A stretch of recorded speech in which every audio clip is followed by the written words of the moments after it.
Bismillahir Rahmanir Rahim. Assalamu alaikum wa rahmatullahi wa barakatuh.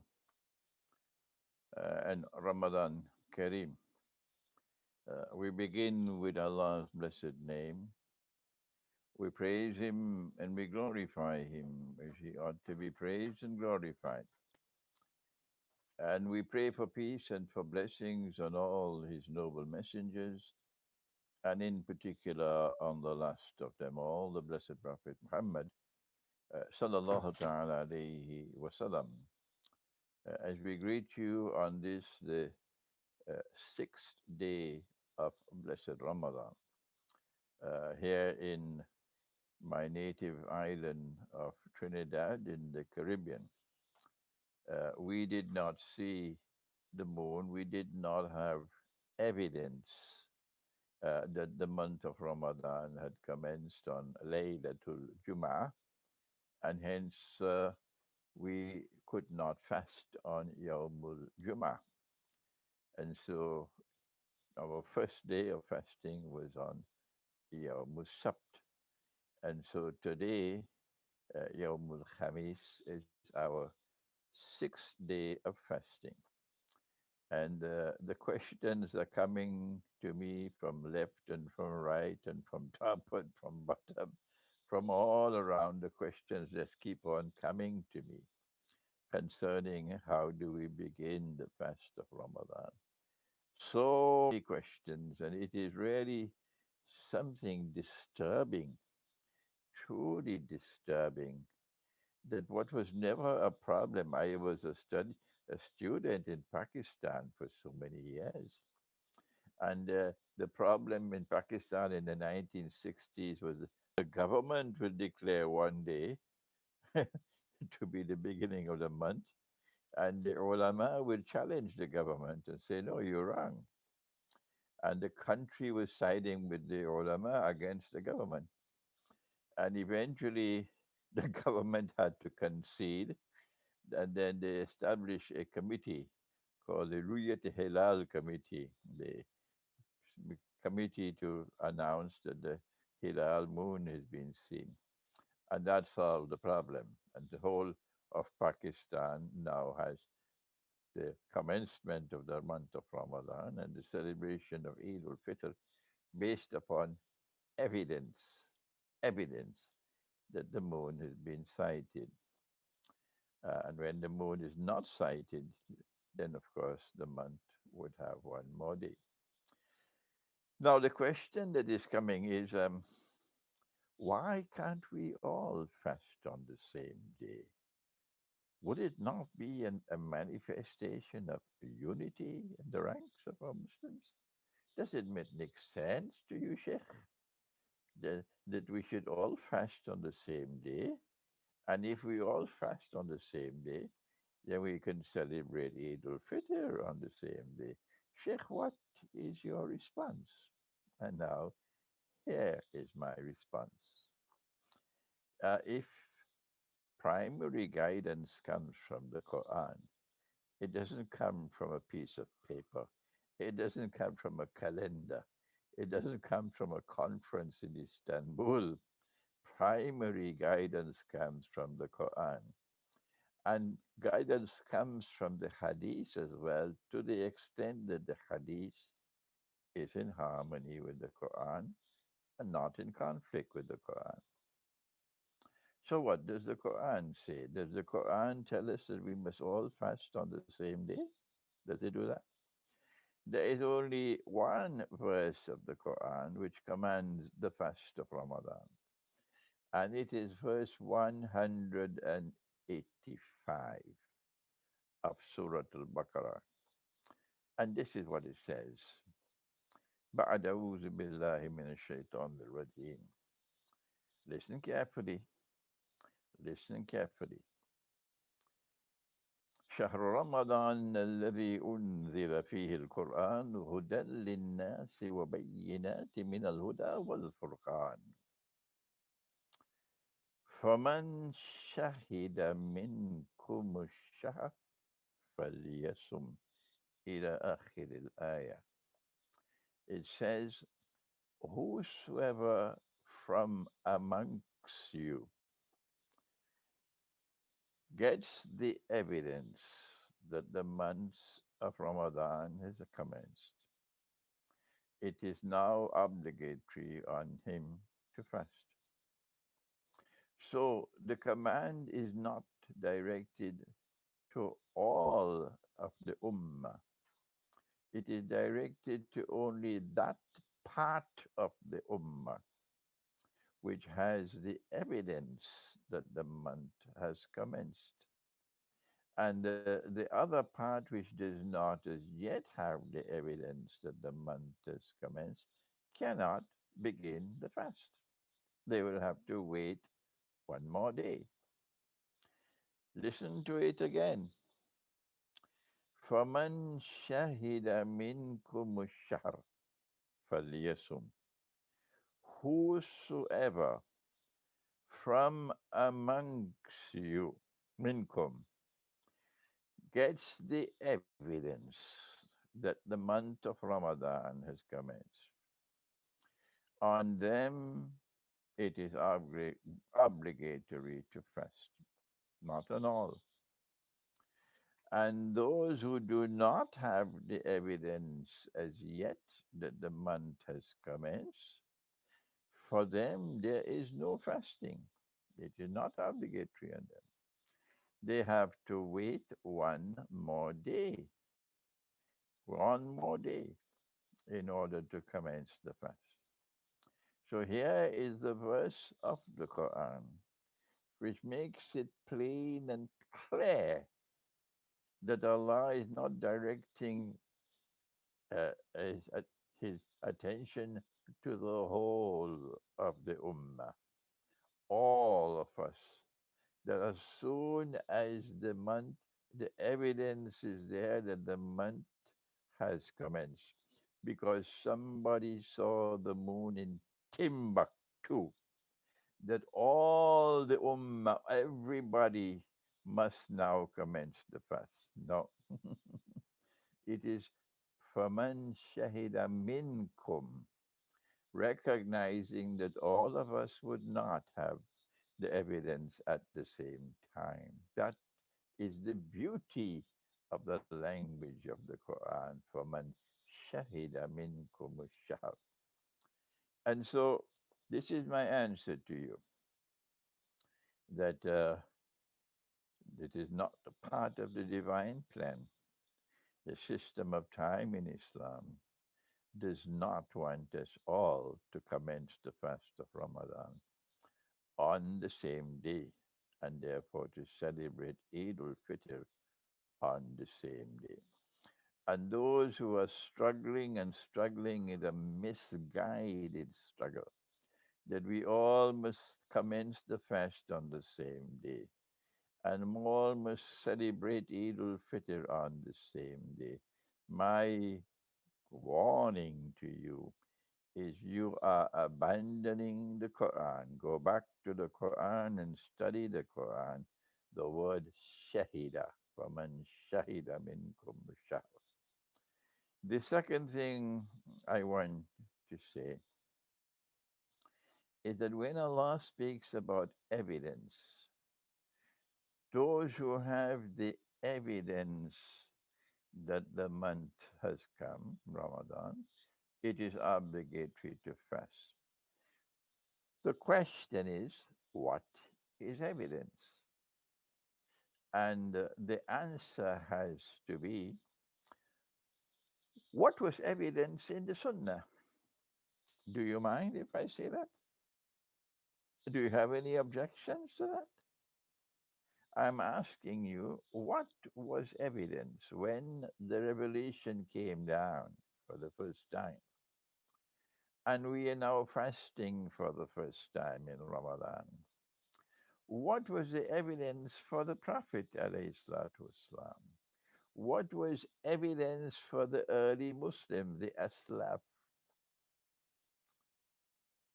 Was it an aeroplane flying in the sky? Or was it a high powered telescope or microscope? What was it? What was evidence? Was it a chart? based on scientific calculation. What was the sunnah? Are you listening to me? Can you hear me? Hmm? I have to raise my voice now when I ask, what was the sunnah? Because it becomes very embarrassing and uncomfortable for some who have abandoned the sunnah to hear that question. The sunnah was that Allah, who required of us evidence, Allah gave us the tools, the apparatus with which to collect the evidence, to seek the evidence. And the tools or the apparatus were the human eyes. Yes, one of the greatest of Allah's inventions is, sorry, creation, is human sight. Yes, human sight. And so the Prophet sallallahu ta'ala alayhi wasallam would himself look up in the sky. That was the sunnah. And all his companions would look up in the sky. That was the sunnah. And they would, of course, look at the sky at the time when the sun was setting. They looked at the sunset, and the sun used to set at that time in the west, and it is still setting in the west up to this day. لا تد- لا تبديل لخلق الله. It rose in the east and it set in the west. And it will always rise in the east and it will always set in the west. لا تبديل لخلق الله. There is no change in Allah's creation. And so the sunnah is to look for the new moon. The sunnah is to look for the evidence that the month has commenced with our eyes that Allah gave to us. That is the sunnah. And if you have abandoned the sunnah today, either innocently like sheep and goats, or deliberately as part of a plan to dismantle the religion of Islam, if you have abandoned the sunnah and you no longer use your eyes to look for the evidence, and you do not want us to use our eyes to look for the evidence that Ramadan has come in, we say to you, we don't want to abandon the sunnah. We want to remain faithful to the religion as it has come to us from the Quran and from the Prophet. Allah's blessings be upon him. So here is my answer to you. If you have been following some chart or some calendar, or the Imam in the masjid has the one, he's the one who has to do everything for you, and he simply informs you, and then you begin the fast. The answer to you, the warning for you, is you better be careful and look in the sky and ensure if you do not see the moon, if you do not have the evidence, that someone else has the evidence and it is evidence which is acceptable according to the law of evidence. You have to be careful because if you violate the command of the Quran and you commence fasting without proper evidence, legally accepted evidence, then the consequences can be tremendous loss for you. Tremendous loss for you. You would be surprised on Judgment Day to learn of all the loss you suffered because you did not commence the fast of Ramadan in accordance with the law. Having said that, we can now proceed to the other questions that we have. And we have a large number of questions in the world war. There is a world war which is coming, yes, and it is called the Malhama. And in that Malhama, 99 out of every 100 who fight for the mountain of gold will be killed. I don't have the time, sorry, to explain the hadith about the mountain of gold. Okay, please do your homework. I have given an interpretation of the hadith, which is in Sahih Bukhari. And when I interpret the Quran and when I interpret the hadith, I can be right and I can be wrong. And so we always say Allah knows best. If the interpretation is correct, it becomes truth, and truth will survive. And if the interpretation is wrong, then it will go down the river and tomorrow it'll be forgotten. And so the Malhama is the great war. The Christians and the Jews call it Armageddon. And we know from Surah Rahman, we know that in that war, Allah is going to destroy those who are a people who deny and reject the truth. And he reminds them with a question that is repeated 31 times in a single surah.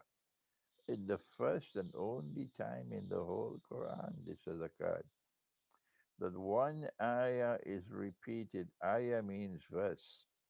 One ayah is repeated 31 times in a single surah. فَبِأَيِّ آلَاءِ رَبِّكُمَا تُكَذِّبَانِ. He's referring to two people, and he's warning them.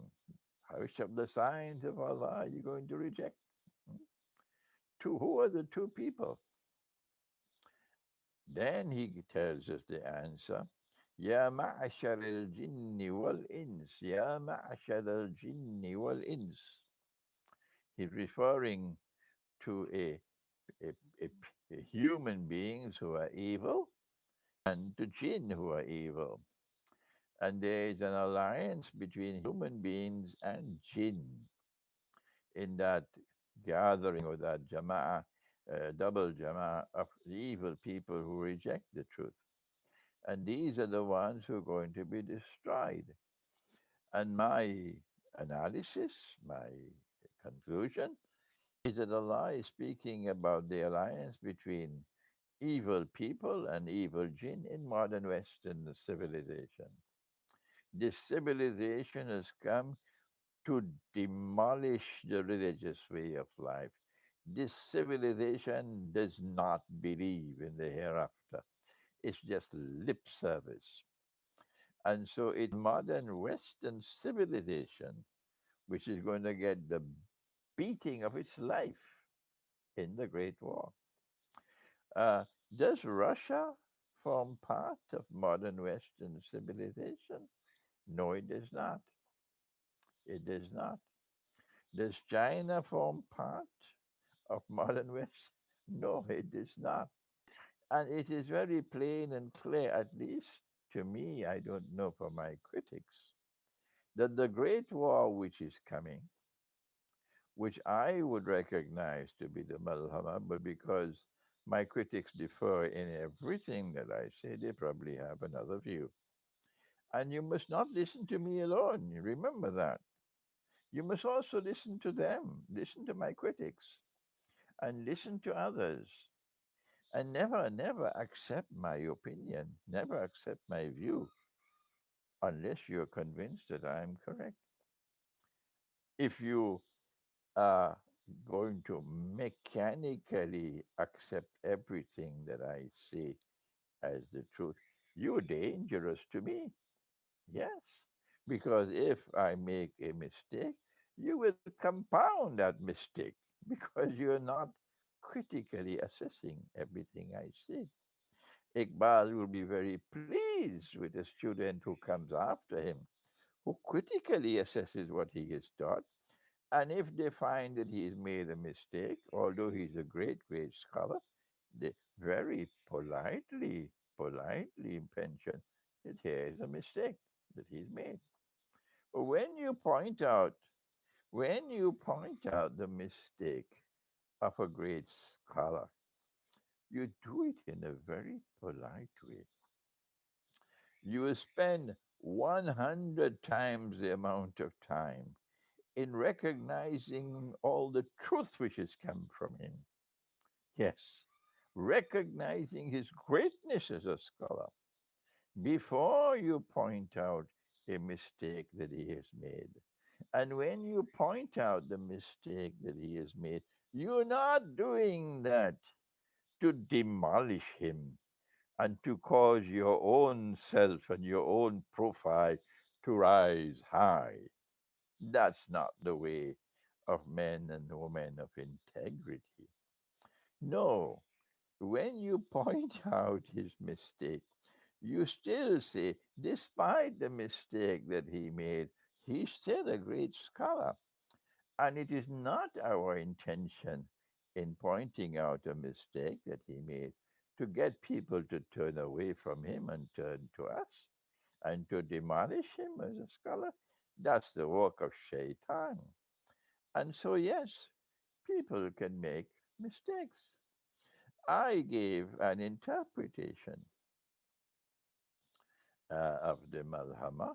I gave an interpretation of the mountain of gold. I gave an interpretation of the ayah of the ayat of Surah Rahman. If you look through my videos, you'll find a lecture. I believe it was delivered in in a city close to Manchester, perhaps in Britain, um, and it is entitled Surah Rahman and Akhir Zaman, in which Allah says that He's going to deal with them. Sanafrugu lakum ayyuha thaqalan. Those both of you who are laden with sin. I'm saying the alliance of human beings and jinn were all evil in modern Western civilization. And therefore it is in this malhama that Allah will destroy modern Western civilization. And what remains after the malhama of the modern West will play no significant role again in history. But Russia does not belong to modern Western civilization. Rather, Russia is the target of the West. They have consistently been hostile to the Orthodox Christian world ever since they launched the Crusades. So it's more than 1,000 years now, almost 1,000 years now, that they've been waging war on that part of the Christian world, which is not modern Western Christianity. So my conclusion is that the alliance of Russia and China, the alliance of Russia and China in the modern world is the most significant, the most important event to have occurred in history since the birth of modern Western civilization. May I repeat that? I have said, this is my view, that the present alliance between Russia and China, it's a military alliance, it's a political alliance, it's an economic alliance, it's a monetary alliance. That this present alliance, from a nuclear power, Russia is a nuclear power, and China is a nuclear power. This alliance is the most important event to have emerged in modern history since the birth of modern Western civilization. And it is this alliance which is checking the rampaging West. The, the Western world rampage through the world, stamping their bloody feet all over the world. But now, no more. If they could still do it, they would have already invaded Venezuela. The evidence is as plain as daylight. They dare not intervene in Venezuela militarily because Russia will deal with them. Mhm. So the war which is coming is one in which Russia and China, of course, they will be badly damaged, but they will survive. And the war will also allow Pax Judaica to replace Pax Americana because the modern West will be finished as a power in the world, superpower. How is it possible for Russia to survive from the Great War and yet for Israel to replace the United States as the next ruling state in the world? There is one subject that I have consistently refused to explain, and that is the relationship that exists between Russia and Israel. And I am not going to speak on that subject. Those of you who are interested can do your own thinking. Yes, I will not speak to you on this subject even in private because I have my own insights and I don't think it is proper for me to share my insights on everything that I understand. And so now, on the subject of Dajjal, next question. How is the red heifer, related to the Khuruj of Dajjal? The Jews are waiting for the sacrifice of the red heifer in 10 to 11 months. And they believe that the red heifer is a sign of the coming of the Messiah. Hmm? This is not Islamic eschatology. No. The red heifer belongs to Jewish eschatology. And I have um, a policy. And my policy is that I try as much as possible to restrict myself to Islamic eschatology and let the Jewish scholarship deal with Jewish eschatology and let the Christian scholarship deal with Christian eschatology. The same thing with Hindu eschatology. When we established the Institute of Islamic Eschatology in Pakistan and make dua all the time and be able to establish the world's first Institute of Islamic Eschatology and do it in Pakistan. Why Pakistan? Because I studied Pakistan. It was the Pakistan who gave the money to Maulana Fadl Rahman Ansari to build the institute and to pay the stipends for the students. Yes, I was a student and I used to get 125 rupees a month as a student in a stipend.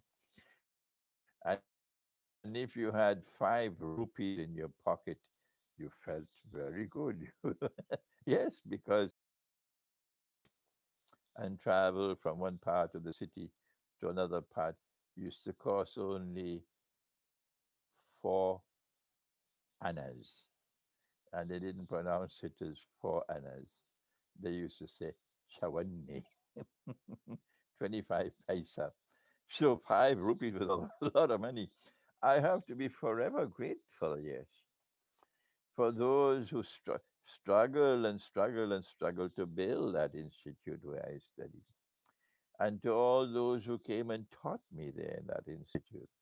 And this is part of my recognizing the depth I owe to the people of Pakistan, that I want this Institute of Islamic Eschatology to be established in Pakistan.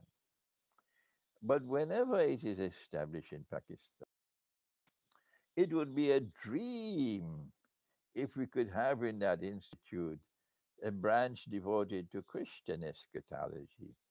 And we'll have Christian scholars there who will develop and research and explain Christian eschatology.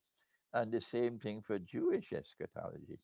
It would be a dream if we could have the Hindu scholars there at that institute. And those Hindu scholars would research and develop and then explain Hindu eschatology. And the same thing for Buddhist eschatology. Imagine how exciting it would be for people who think and people who long for knowledge to be in such a place where Hindu eschatology and Buddhist eschatology and Jewish eschatology and Christian eschatology and Islamic eschatology were living side by side in mutual respect. Hmm? And there's cross fertilization going on because I have learned from Christian eschatology. Oh, yes. I have learned when I visited Moscow and I met Christian eschatologists in Moscow. I learned from them. Yes. So it will be a wonderful time at that time. This is my view, that they are the ones who should explain their eschatology. So I am not going to comment on the red heifer. Next one. Next question. How can a wind from Yemen or from Syria at the end of time take the lives of humans and believers before the first trumpet is blown? I can't answer that question until I research it. I've not had the time to research it because there are many parts of eschatology I have not touched it yet. I move very slowly in my study of eschatology. I take only one step at a time because I want to build a foundation which cannot be shaken, not even with a bulldozer. So, from the countless ahadiths that there are, you'll only find that I have commented on a few, and there are so many more. But I'm going to leave the world as a happy man whenever the angel comes to take me, because I know I'm leaving behind talented students. I'm going to leave behind young men and young women who can think, who have brains, and who are courageous, and who are fearless, and who will extend the frontiers of knowledge in the years that lie ahead. And I pray that from within their ranks will come the last shower. What is the last shower? Shall I tell you? The Prophet, Allah's blessings be upon him, he said, my ummah is like the rain. My ummah is like the rain. I do not know which shower is better, the first or the last. Does that need any explanation? Hmm? You have the capacity to explain it yourself. I don't know if you have the courage. So, next question. If Russians and Orthodox Christians are to be our allies, how can we as Muslims help them and guide them? A good question. The screen is shaking because I'm holding the laptop in my hands. Yeah. And ah, okay. Yeah, I'll have to move forward. Yes. Pull on the blind there. Pull on the blind. Yeah. Okay. What can we do? Let's get this right.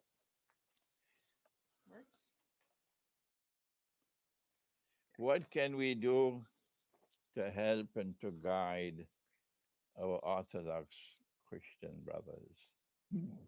The first thing, excuse me, the first thing we must do is to recognize that Allah subhanahu wa ta'ala has prophesied in the Quran that the time will come when a people who will declare that they are Christians, they will proudly proclaim that their primary identity is their faith, not their nationality, and therefore these could not be Western Christians. These have to be other Christians who will proudly declare, "We are Christians, inna Nasara," that they would be the closest in love and affection for Muslims. I know there are some who are not comfortable with what Allah has said in the Quran. They wish they could change what is in the Quran. Yes, uh, I know this. They're not at all comfortable with what Allah has said in the Quran. I don't know what kind of Muslims they are. I don't know. But this is what Allah has said in the Quran. And these Christians will emerge in the historical process. They will emerge as the people who will be closest in love to Muslims. At that time, when the Jews are the most hostile of all people to Muslims, and women of integrity, whose hearts have not been corrupted, and with whom we can have an alliance as brothers in common struggle. Most Jews are not like that. It is sad that this day has come, but it is facts. It is the fact that I'm speaking. And they are the most hostile of all people to us. This is now happening today. And so the Quran is saying that when that day comes, when the Jews are so hostile to you, the most hostile of all, a Christian people will be closest in love and affection for you. And my opinion, and of course, my critics differ with me. They differ with me in everything I say, everything. The, the opinion that I have is that Allah is referring to that part of the Orthodox Christian world, which is still Christian at heart, which has now not become a shoeshine boy of the West. I- I'm talking particularly of the small groups in Russia and the small groups in the Balkans who just long for um, the euro. We worship the euro. We want to be part of the euro world so we can live comfortably. We don't care for faith. I'm not talking about those Orthodox Christians. I'm not talking about Orthodox Christians who are primarily nationalists. Our dream is Serbian nationalism, and we are going to pursue Serbian nationalism by the hook or by the crook. And if the Muslims have to be slaughtered, we'll slaughter them. This is the Serbian nationalist. He is not an Orthodox Christian. He's a Serbian nationalist. So Allah is speaking about those who are Christians by faith, in whose heart there is faith, and who proclaim we are Christians. In Nasara, their primary loyalty is to their faith. And Allah is saying that these are going to become closest in love and affection for you. What can we as Muslims, if we accept the view that I have offered, that these are the Christians of whom Allah has spoken in the Quran, if you agree with me, Of course, if you agree with me, then and only then you'd want to support the Institute of Islamic Eschatology in Pakistan. Or why would you want to support my institute that I want to establish in Pakistan if you differ with me, if you consider me to be misguided? Hmm? It's only if you consider me to be rightly guided, only then would you want to support such an institute. So if you accept my view that the Orthodox Christian world that still remains faithful to the religion, these are the ones that are I who is speaking about. What can we do to support them, to assist them, to guide them? And the answer is the pivotally important issue between us and them is not the Trinity. It's not the Trinity. No. It's not whether Jesus is the Son of God or not. That is not the critically important issue between us. The critically important issue between us, which require us to act with wisdom, is Constantinople and the Hagia Sophia. That's right. And if you are listening to me wherever you are in Ghana, you're in Nigeria, you're in Senegal, you're in Kenya, you are in Tanzania. I have lovely, lovely, lovely students in Tanzania. Oh my gosh, I'm proud of them.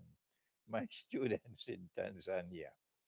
Yes, if you are listening to me, then take this message. We have to reach out to them to explain to them that after the Great War takes place, our Prophet, Allah's blessings be upon him, he has prophesied that the next major event to take place in the timeline of events in Akhirul Zaman would be the conquest of Constantinople. It is a conquest which will take place after A F T ER, min ba'd, after, après. We have to say it, we have to translate it in so many languages because there are many people who have been brainwashed. I say of them, deaf, dumb, and blind, who believe that the conquest of Constantinople has already taken place, or who now concoct a false and fake brew that there'll be two conquests of Constantinople when the prophecy is about only one conquest of Constantinople. They believe that that conquest of Constantinople took place 600 years ago. Deaf, dumb, and blind. So we know that the conquest of Constantinople will take place after the Malhama. And we know that it'll take place quickly after the Malhama. One hadith says 7 months, and another hadith says 7 years, but that's a short period of time. And we ask the question, why would a Muslim army want to conquer Constantinople when Muslims already live in Constantinople? The Christian, the Orthodox Christian, the Greek Orthodox, the Armenian Orthodox, most of these people have now left Constantinople, and there are only just a handful left now. So it's a Muslim city now. So, Sheikh, why would a Muslim army want to conquer Constantinople? And the answer is, hmm, excuse me, we have to conquer Constantinople because if we do not conquer it, we will never be able to return Hagia Sophia to the Orthodox Christian world. That is the answer. And when we do conquer Constantinople, and this will come to pass because Nabi Muhammad, you know him? Yes, you know him? Prophet Muhammad? Yes, he is the one. He is the one who made the prophecy, and you can do nothing about it. He is the one who prophesied. And he praised the army and he praised the commander. Huh? لتفتحن القسطنطينية ولنعم الأمير آمرها ولنعم الجيش ذلك الجيش. These were his words. He praised the commander, he praised the army, and he prophesied that it will conquer Constantinople. And it is my opinion, and you should not accept my opinion unless you are convinced that I am correct. Otherwise, you pose a danger to me. That the conquest of Constantinople is necessary so that Hagia Sophia can be returned to the Orthodox Christian world. That is how we'll help them. That is how we'll help them. As soon as Hagia Sophia is returned to the Christian world, it's going to cause a revolution in the hearts of the Orthodox Christians. A revolution, traumatic change in the hearts, which are already moving in our direction. And they will then become closest in love and affection to Muslims. And so by the time Jesus returns, Nabi Isa alayhi salam returns, they would be ready to live alongside us two ummahs, the ummah of Muhammad alayhi salatu wasalam, led by Imam al-Mahdi, and the ummah of Jesus, of Nabi Isa alayhi salam, led by Jesus himself alayhi salam. These two ummahs will live side by side in brotherhood, in fraternity, in peace, and with love. This is how we help them. One more thing in my answer, and that is it would be a disaster, an unmitigated disaster, if that Christian world were ever to attempt to conquer Constantinople militarily. This is a message I'm sending to Russia. Why would it be a disaster? Answer: it will immediately provoke civil war in the house of those who worship Allah. It will cause civil war in in the house of those who worship Allah. They ilahukum wa ilahuna ilahukum wa ilahun wahid. Your God and our God is the same God. That's what we have to say to them. So Christians and Muslims will then be in a state of civil war, and that must be avoided. And therefore, Christians, we are sending a message to you.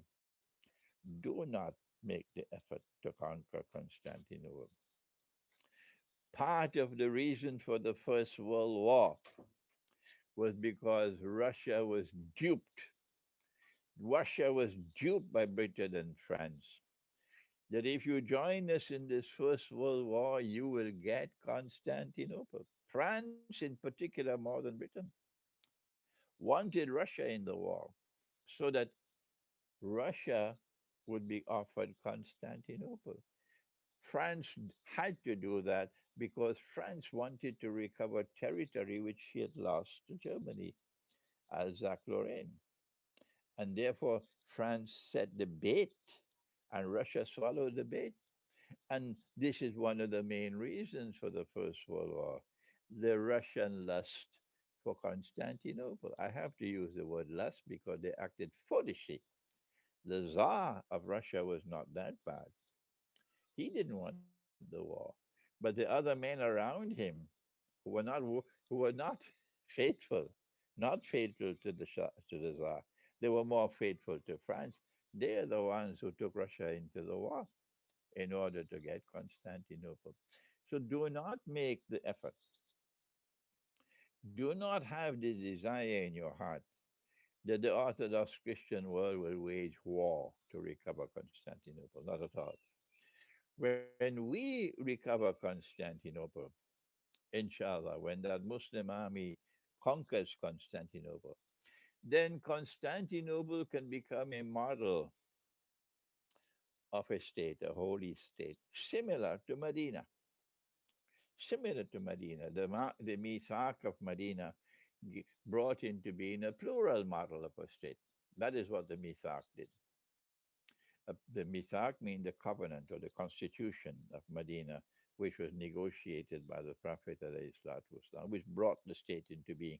It was a plural model of a state. We didn't rule over the state. No, no, no. We were one of the units in the state.